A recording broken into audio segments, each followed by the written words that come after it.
November is the month to explore Pearland's dining scene with Pearland Restaurant Weeks. From Boiling Dragon's famous dragon seafood fried rice to your new favorite chicken fried chicken at Magnolia Cajun Comfort, there's a Pearland restaurant to satisfy every palate.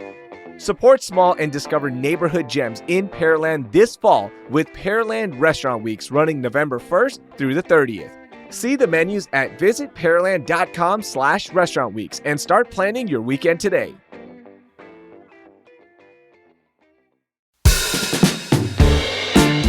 Houston's biggest international and independent film festival is finally here. The 16th annual Houston Cinema Arts Festival runs through November 17th with over 40 unique film events, workshops, performances, and more.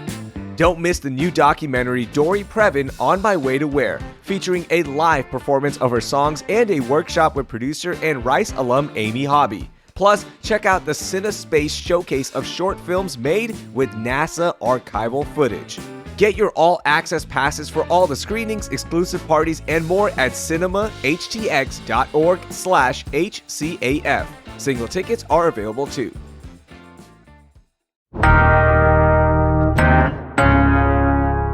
Today on CityCast Houston, in about 70 days, President-elect Donald Trump is going to start his second presidency. And we care about how that will affect life here in Houston, in our community. I'm executive producer Laura Isensee, filling in for host Raheel Ramzanali. And today we're going to start answering that question. What does Trump 2.0 mean for Houston? From tariffs to immigration and a lot in between. I break it down with Pulitzer Prize finalist Evan Mintz. It's Monday, November 11th. I'm Laura Isensee, and here's what Houston's talking about. Good morning, Evan. How are you doing here on this first Monday after the election? How are you feeling? I'm doing all right. I think the shock happened in 2016 for me, and then it happened after that first Biden debate. And everything else from there was just kind of baked in. And now we're here. We got a new Trump cake that's coming out of the oven. We're going to be talking today about what this new Trump presidency will mean for Houston. And I want to kick it off with this because, like all politicians, our new president-elect Donald Trump has made a lot of promises to get to the White House. But like all politicians, he's probably not going to meet all of the promises. He's going to break one or two. So what do you think is the first campaign promise that Donald Trump is going to break? I'm, not entirely sure about that because he just says things sometimes. And if you look at fact checks from the first administration, he broke about half of his campaign promises. But there are a lot of big swinging promises around tax cuts on Social Security payments or tips that made a lot of big headlines that really will require Congress to act. And given right now that we're dealing with massive debt, reasonably high inflation, I think that we're at a moment where you want to close those gaps in the tax code, not open big ones. Mm-hmm. Yeah. And those tax cuts, those are just one of the promises that he made. And we're going to dig into some of them here. I think one place where we could start is just broadly talking about the economy, because Trump, promised he's going to fix the economy. He says he knows that people have been anxious about their pocketbooks and the cost of living. But thinking about that, we're here in Houston, oil and gas, energy capital of the world. A lot of people here work in the industry for big players like Exxon or smaller contractors. And we saw Trump during his campaign. He courted oil executives. He's promised to lift environmental restrictions, and he wants to boost domestic oil production. So thinking about all that together, what do you say? Is Trump 2.0 a win for Houston's oil and gas industry? Well, I think that if you look backwards, Houston really used to be this shining city for Republican leadership. Even if we had Democrats, at City Hall, when you had this George Bush, James Baker alignment within the Republican Party, it was all around Houston. And in 2000, Al Gore actually tried to do some attacks on Houston to go after George W. Bush, saying that we were this big polluted city that dealt with all these problems. And it didn't really land well. But today, the Republican Party is less about your Houstons, which thrive on trade and thrive on immigration, and more about kind of these Rust Belt cities that perhaps are past their peak. Mm-hmm. Yeah, I mean, I hear you. I mean, that Trump has completely remade the Republican Party. I mean, It's now the party of MAGA. It's no longer the party of the Bush family with such close Houston ties. But thinking about the industry, I mean, is this going to be good for the oil and gas companies in Houston? Are they going to see big profits? Are they going to be able to do more projects? I mean, in some ways, could this be good for our local economy? There was an article in the Washington Post last month talking about the surprising reasons why big oil might not be happy about a second Trump term. Yes, they're happy that there will be lower taxes, fewer regulations. And there's also that kind of emotional thing where a lot of folks in the oil and gas industry feel like they are attacked by Democrats, even as they're producing record levels of oil and gas in America.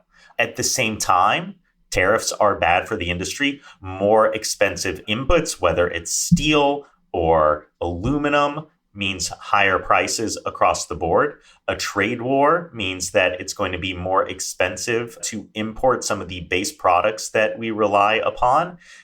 America makes more oil and gas than we consume, but all of our refineries aren't necessarily tooled to use the specific grades of crude oil that we produce. Mm-hmm. So we import crude oil from Mexico or South America. We export the light stuff we have or turn it into other products that are used in other countries. And it's this big mix and match across the globe that makes everything work.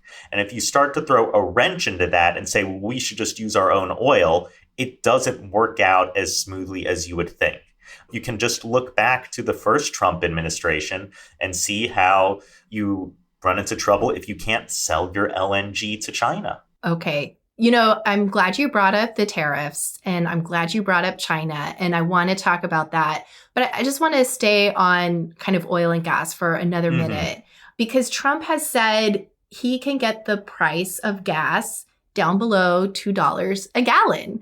I mean, I don't remember the last time I filled up and it was less than $2 a gallon. What was it the last time you filled up, Evan? I think it's about like $2.75, $3. I mean, to me, it feels like gas prices are pretty low in just like recent history. It's pretty affordable. We've had inflation, but gas prices are where they are. But something to keep in mind is that if you're the oil and gas industry, you don't want prices to get too low. Because if you can't sell for a certain amount, you're not going to make profit on it. And one of the biggest threats that, say, Saudi Arabia can aim at the United States is say that they're going to pump, undercut prices and hurt the industry. You kind of want oil to be around like $80 a barrel, $90 a barrel for all of fracking to actually pare out. But do you think he's going to get it down to under $2 a gallon? The American oil and gas industry is independent. It's private. We're not like Russia. We're not like Saudi Arabia, where, the head of the country can say pump more or pump less. So it's really up to what a lot of those companies do. In America, all of our producers are chasing profit. And so if they start to, drive prices into the ground, it's because they're trying to undercut each other. We went through a long period of investors subsidizing fracking, and now they're at the moment where they want to get profits. You're not going to see gas prices plummet. Okay. And if you're a Houstonian, you shouldn't want to see it.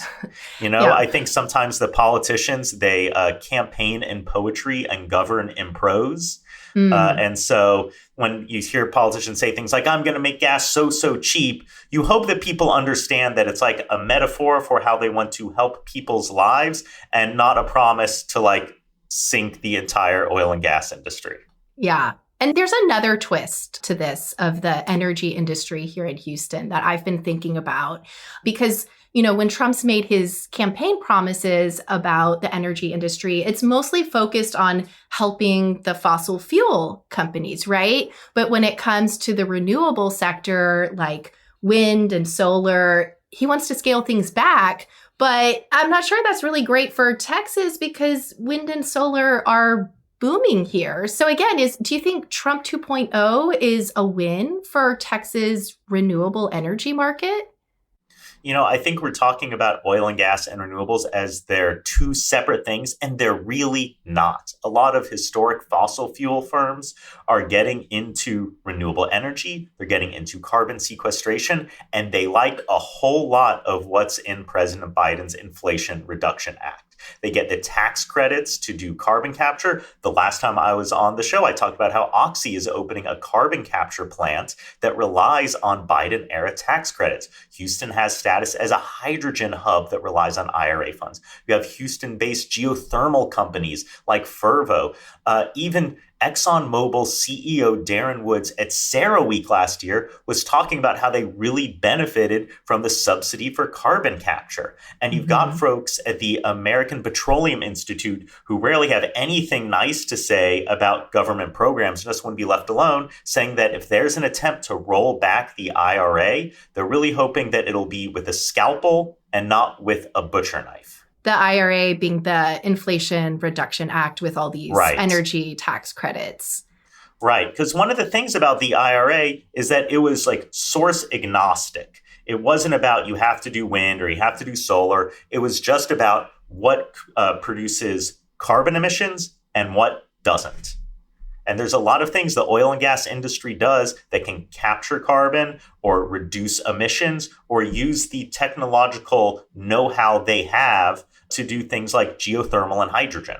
Yeah. So I was going to ask if you think that some of the energy leaders in Houston might push back on this part of Trump's, campaign promises. And it sounds like they already have a little bit.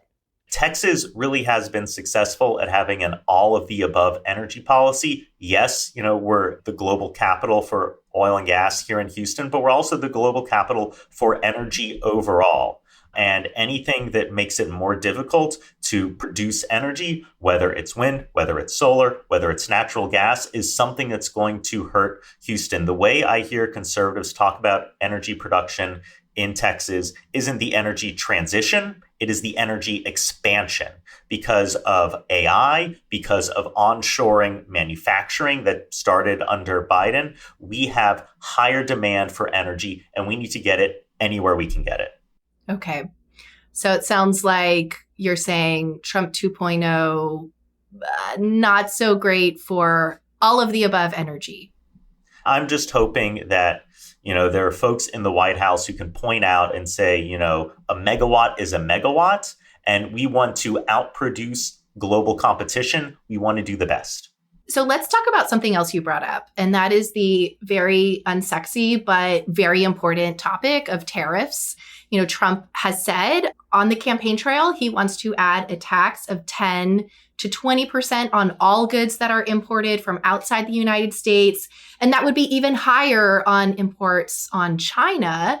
Here in Houston, of course, we have the Port of Houston. We have major international trade, starting with China as our top trading partner, plus Mexico, Brazil, South Korea, the list goes on. What do you say? New Trump tariffs, is this a win for the Port of Houston or no?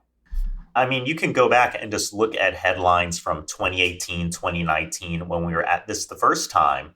And we could say that these tariffs hurt our city because we rely on business from the port, and anything that undermines that, it's going to mean fewer jobs. It's going to mean less commerce. It's going to mean bad news for Houston. Now, on one hand, the things that we produce and sell are very high skill, high end products. There aren't a lot of places you can go to buy the chemicals that we produce here, to buy the plastics, the oil and gas products that we produce here. So it's not as if they can stop buying it, but it means they're going to buy less. At the same time, more expensive inputs means less profit, means less money that can be spent upgrading facilities or hiring people. And there are all these jobs at the port and the airport, whether it's accountants or shippers or truckers, the people who service them are going to be people whose jobs are at risk if there is less business at the port.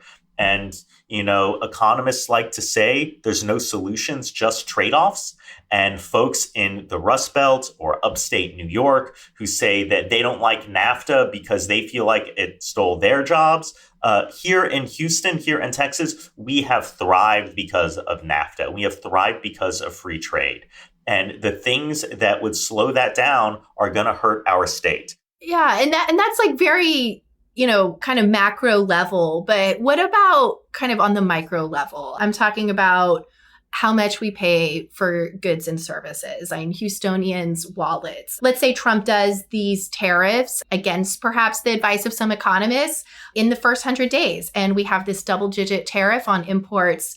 Is this going to make prices lower for Houstonians? Am I going to suddenly have even cheaper prices at Temu for my fast fashion? No, you'll see higher prices across the board. And something to keep in mind, too, the economy now is very different from where it was pre-COVID. We have higher inflation concerns that we didn't have at the time. We have a very tight labor market, and there's just not a lot of slack. And so people are more sensitive to price changes than they used to be. And putting a tariff on imports doesn't only mean that, the things you order on Temu are going to be more expensive. It raises the floor across the board for products. It is expensive for everything and for everyone. And if they didn't raise prices, tariffs wouldn't work. They wouldn't be doing the thing that people said that they would do. And you hear this concern, not just from folks who are anti-Trump, but from longtime center-right libertarian outfits and economists. I like Scott Linscomb, who is pervasive on this issue, and the folks over the Cato Institute who will say that America has thrived because of free trade. Why are we turning our back on the thing that has benefited us so well?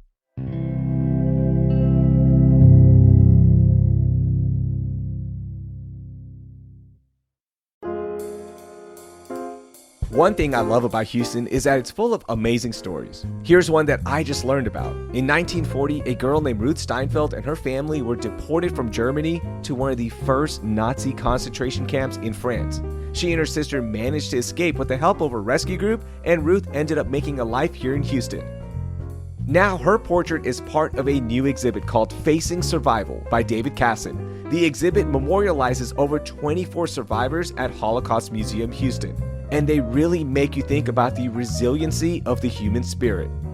Facing Survival is on view now through January 5th at Holocaust Museum Houston, and the museum is free on Thursdays from 2 to 5 p.m., and kids 18 and under and college students are always free at Holocaust Museum Houston. Learn more at hmh.org/Facing Survival.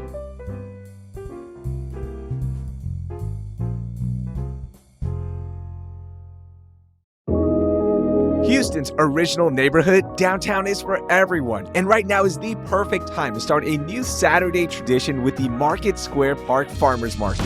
Every Saturday until November 16th, from 10 a.m. to 2 p.m., you can enjoy this great weather that we're having and walk the farmers market like I do and check out all of the local growers and makers as they provide access to seasonally fresh and affordable fruit and vegetables, plus meat proteins and prepared foods, as well as other household goods. The best part? The Market Square Park Farmers Market is in collaboration with Central City Co-op, which is Houston's oldest organic sustainable food co-op. There are several parking options, and it is accessible by the Metro Rail, so you can easily get to it.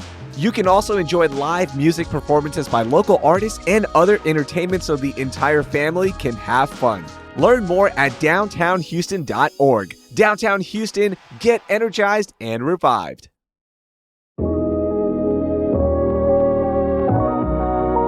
The Museum of Fine Arts Houston presents Living with the Gods, Arts, Beliefs, and Peoples. To celebrate its centennial, the museum has organized a once-in-a-lifetime exhibition that features extraordinary objects made by artists to communicate with their gods. Living with the Gods represents a vast array of religions and beliefs, with art created across cultures and across thousands of years. The 200 objects demonstrate the astonishing quality that artists have achieved when driven by passion and faith.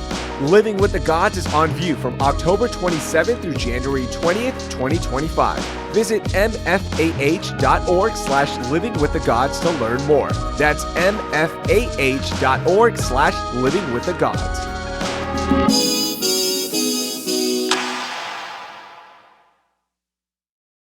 We could go on and on, I think, about the economy, but there's so many different campaign promises that Trump has made, and there's even more that would really impact Houston and Texas. And one of those is immigration. Trump has vowed to crack down on immigration and start mass deportations on day one of his second presidency, which is just about 70 days away. And of course, here in Texas, we are home to about 2 million undocumented immigrants, and about 500,000 of those live right here in Greater Houston. So, this is a really complicated policy of mass deportations. I mean, there's real logistical, political, legal challenges, not to mention it's incredibly expensive to deport millions of people, tens and tens of billions of dollars. And that's not even considering the human cost of potentially tearing apart families that have mixed status. How do you see this being carried out? How do you see this playing out for a city like Houston if we start seeing mass deportations? Just the other month, there is an op-ed in the Houston Chronicle from the chairman of the Texas Association of Business, and he was encouraging people to look at immigration as a workforce issue. Workers, whether documented or undocumented, rent and buy homes. They purchase cars and gas and pay their taxes. They pay sales taxes at the supermarket, just like everyone else. And if all of those undocumented workers were just to disappear tomorrow, our nation's gross domestic product would fall by nearly 7%. That's roughly $1.7 trillion.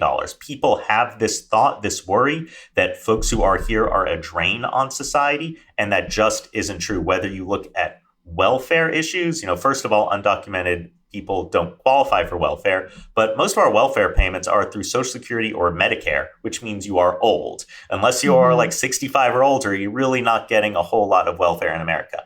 And in Houston specifically, immigrants account for nearly a quarter of our population, more than 30% of the workforce. We've seen research from the American Immigration Council that says that more than a quarter of healthcare workers in the region are immigrants, and more than half of construction workers. And I know that a lot of the rhetoric out of the Trump administration is about undocumented immigrants. But during the first term, it made it harder for legal immigrants to come here too. And negotiations over passing immigration and border security bills fell apart because you had a rump of Republicans saying that we don't just want to get at undocumented immigration, we want to shrink legal immigration. And that is a really bad thing for Houston, too. When you look at our hospitals, when you look at the oil and gas industry, they rely on these high-skilled immigrants. And I remember when Trump put in place the Muslim travel ban. Yeah, I remember having to cover some of those protests that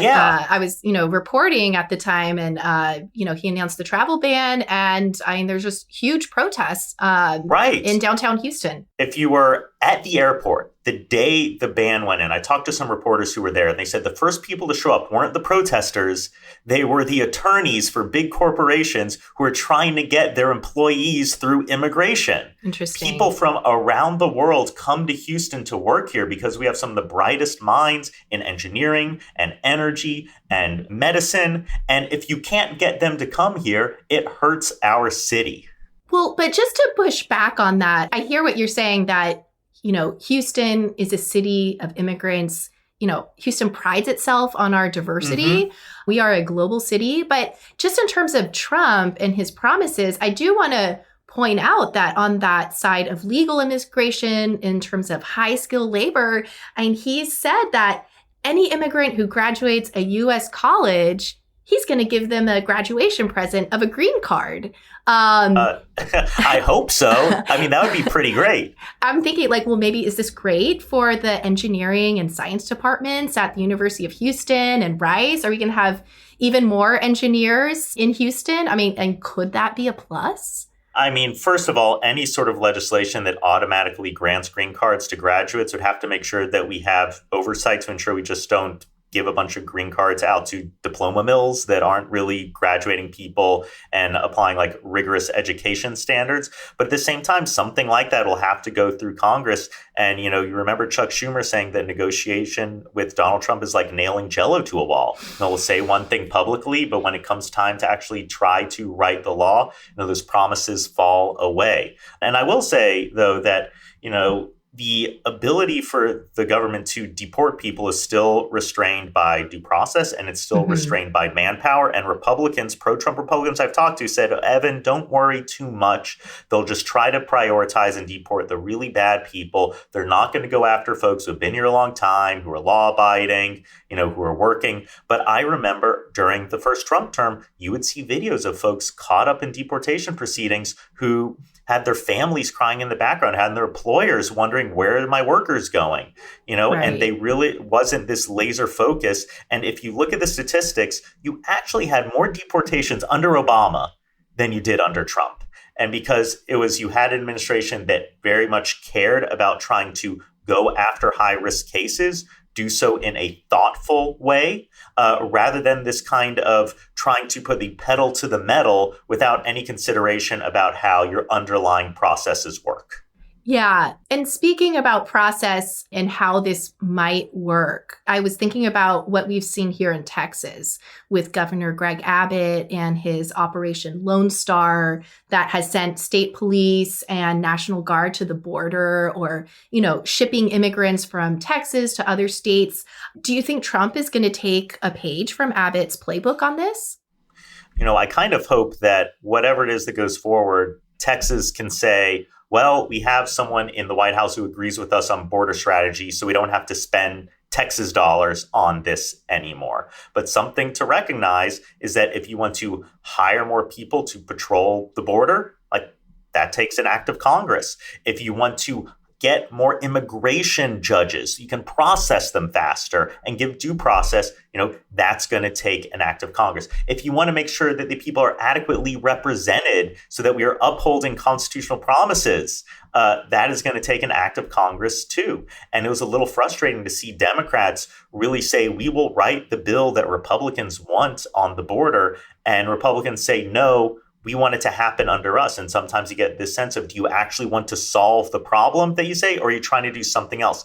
At the same time, there's an excellent piece in Texas Monthly last month, and I'll just read the headline: the border crisis won't be solved at the border. People are coming here to work jobs. People are coming here because of labor market pressures. If you want to know why people come to America, it's kind of hard to tie it to any sort of rhetoric at the top or policy at the top. And it's just, is there demand for workers or not?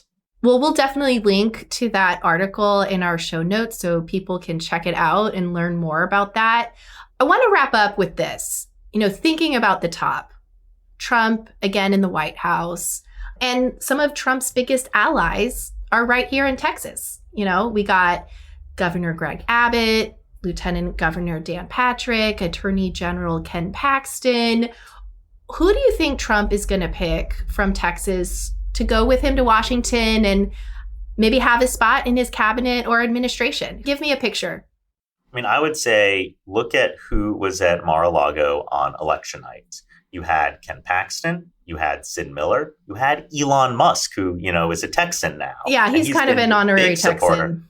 Yeah.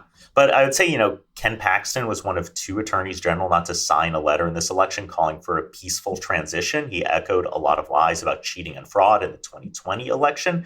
He might be lined up to be the next U.S. Attorney General, even though I'll say it's probably going to be a difficult confirmation process, even with Republicans holding the Senate. He's been under FBI investigation. He was impeached. He has a litany of scandals about cheating on his wife and stealing pens. And, he faced charges for investment fraud, and the list goes on. But also, he has gotten into personal fights with Senator Cornyn, the senior senator from Texas. And just sometimes politics is about people. But I will say, Cornyn might rather have Paxton up in D.C. as a Trump appointee rather than challenging him in the 2026 Republican primary. Okay. You mentioned Sid Miller, the Texas Agriculture Commissioner. What do you think he might get with Trump? he might be lined up for Secretary of Agriculture. Like, sorry, Tom Vilsack, but there's going to be a new guy up there doing it.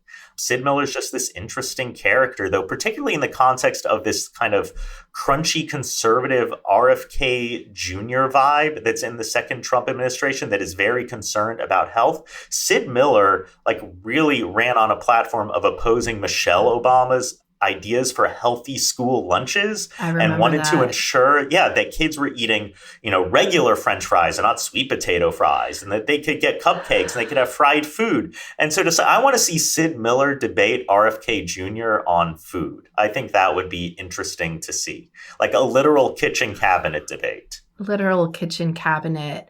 I guess just to sum up, we're going to have a second Trump presidency here in about 70 days. Yep. And like you mentioned before, the Republican Party is no longer the party of the Bushes. It's the MAGA party. And, based on their election results, Texas has turned an even deeper shade of red, it seems. So, overall, what's your prediction? I think it really is a mixed result. And, people look at Texas as being aligned with Trump, but the Republican Party today, like I said, isn't the Texas Republican Party. It is the Republicans out of California, out of the Claremont Institute. I remember during the first Trump campaign, you had a Trump spokesman going on TV to say, if Hillary Clinton wins, we're going to get taco trucks on every corner, as if that were a bad thing. I want a taco truck. Texas Republicans like taco trucks on every corner, too. When George W. Bush ran for governor, he got 40% of the Hispanic votes, in a way that Trump got now. But there really was this sense that we want people to come to Texas to work, to grow businesses, to build. We want America to be strong abroad. We want to be a bastion of freedom. A lot of those ideals that you would see in those Ronald Reagan, H.W., George W. speeches aren't there anymore. And those ideals are something that really allowed Texas to thrive as a state. It's no mistake that you're seeing folks from the Texas Association of Business talking about immigration as a workforce issue, seeing folks from the American Petroleum Institute saying, there are some good things in the IRA, and trying to shut down trade is bad news for any sort of port city. And we should hope at the core that we have elected officials in Congress, Republicans and Democrats, who can stand up and say, I'm going to represent the interests of my city and my constituents first, even if there's a little tension with what the White House wants to do, because that makes for healthy politics. Yeah. Well, I have a feeling this is just the first of many conversations we're going to have here on CityCast Houston about this new Trump presidency and how it affects our community, how it affects Houston, how it affects our future here in this city we call home. So, Evan, thank you for getting us started on this very long, ongoing conversation. I'm looking forward to more of it. Are you, though? Just kidding. Thank you so much, Evan. That was Pulitzer Prize finalist and CityCast contributor Evan Mintz. Check out our show notes if you want to dig deeper into some of the stories we talked about today. And do me a favor, go ahead and pull out your phone and hit subscribe to our podcast if you haven't already. We want to bring you local news about Houston, plus happenings and great food wrecks every day, Monday through Friday. If you enjoyed this episode, why not send it to 3 friends who voted in the election? You can also leave us a rating and review wherever you listen to podcasts. And sign up for our daily newsletter, Hey Houston, for even more news and events. That will do it for today. I'm Laura Isensee, and I hope you learned something new.